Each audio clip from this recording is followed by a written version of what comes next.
ಮೇ 3ನೇ ತಾರೀಕು ನಡೆದಿದ್ದಂತಹ ನೀಟ್ ಪರೀಕ್ಷೆಗಳನ್ನು ರದ್ದು ಮಾಡಲಾಗಿದೆ. ಅವತ್ತು ನಡೆದ ಪರೀಕ್ಷೆ, ಅವತ್ತು ಬರೆದಿದ್ದಂತಹ ಪರೀಕ್ಷೆ ಕ್ಯಾನ್ಸಲ್ ಆಗಿದೆ.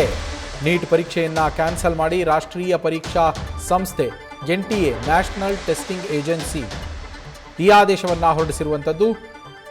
ನೀಟ್ ಪ್ರಶ್ನೆ ಪತ್ರಿಕೆ ಲೀಕ್ ಆರೋಪದ ಹಿನ್ನೆಲೆಯಲ್ಲಿ ಈ ಕ್ರಮವನ್ನು ಕೈಗೊಳ್ಳಲಾಗಿದೆ. ರಾಜಸ್ಥಾನದ ಸೀಕರ್ನಲ್ಲಿ ಪ್ರಶ್ನೆ ಪತ್ರಿಕೆ ಸೋರಿಕೆಯಾಗಿತ್ತು. ಪೇಪರ್ ಲೀಕ್ ಪ್ರಕರಣದ ತನಿಖೆಯನ್ನು ಇದೀಗ CBIಗೆ ವಹಿಸಲಾಗಿರುವಂಥದ್ದು. ರಾಜಸ್ಥಾನದ ಸೀಕರ್ನಲ್ಲಿ ಗೆಸ್ ಪೇಪರ್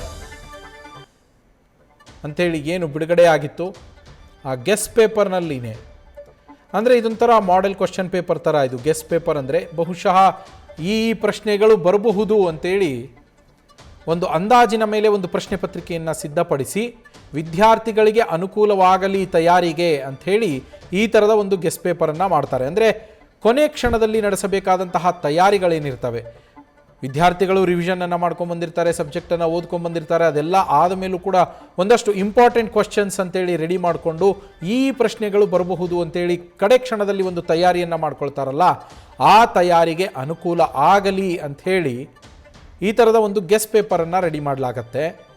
ಅದನ್ನು ತಜ್ಞರು ಮಾಡ್ತಾರೆ. ಅಂದರೆ ಈ ಪ್ರಶ್ನೆ ಪತ್ರಿಕೆಯನ್ನು ಮಾಡುವವರೇ ಮಾಡ್ತಾರೆ ಅಂತಲ್ಲ, ಎಜುಕೇಷನ್ ಎಕ್ಸ್ಪರ್ಟ್ಸ್ ಮಾಡುವಂತಹ ಗೆಸ್ ಪೇಪರ್ ಇದು. ಆದರೆ ಈ ಗೆಸ್ ಪೇಪರ್ ಅಂತೇಳಿ ಏನು ಹರಿದಾಡಿತ್ತು, ಆ ಗೆಸ್ ಪೇಪರ್ನಲ್ಲಿಯೇ ಬಹುತೇಕ ಪ್ರಶ್ನೆಗಳು ಮೇನ್ ಕ್ವಶನ್ ಪೇಪರ್ ಅಂದರೆ ಪರೀಕ್ಷೆಯಲ್ಲಿ ಅಟೆಂಡ್ ಆದಂತಹ ಸಂದರ್ಭದಲ್ಲಿ ವಿದ್ಯಾರ್ಥಿಗಳಿಗೆ ಯಾವ ಕ್ವಶನ್ ಪೇಪರ್ ಸಿಕ್ಕಿತ್ತೋ ಆ ಪ್ರಶ್ನೆ ಪತ್ರಿಕೆಯಲ್ಲಿ ಇದ್ದಂತಹ ಪ್ರಶ್ನೆಗಳೇ ಇದರಲ್ಲಿ ಬಂದಿರ್ತವೆ.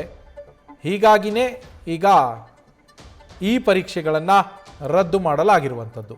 ಗೆಸ್ ಪೇಪರ್ಗೂ ಮತ್ತು ಒರಿಜಿನಲ್ ಕ್ವಶನ್ ಪೇಪರ್ಗೂ ತುಂಬ ಸಾಮ್ಯತೆಗಳಿತ್ತು.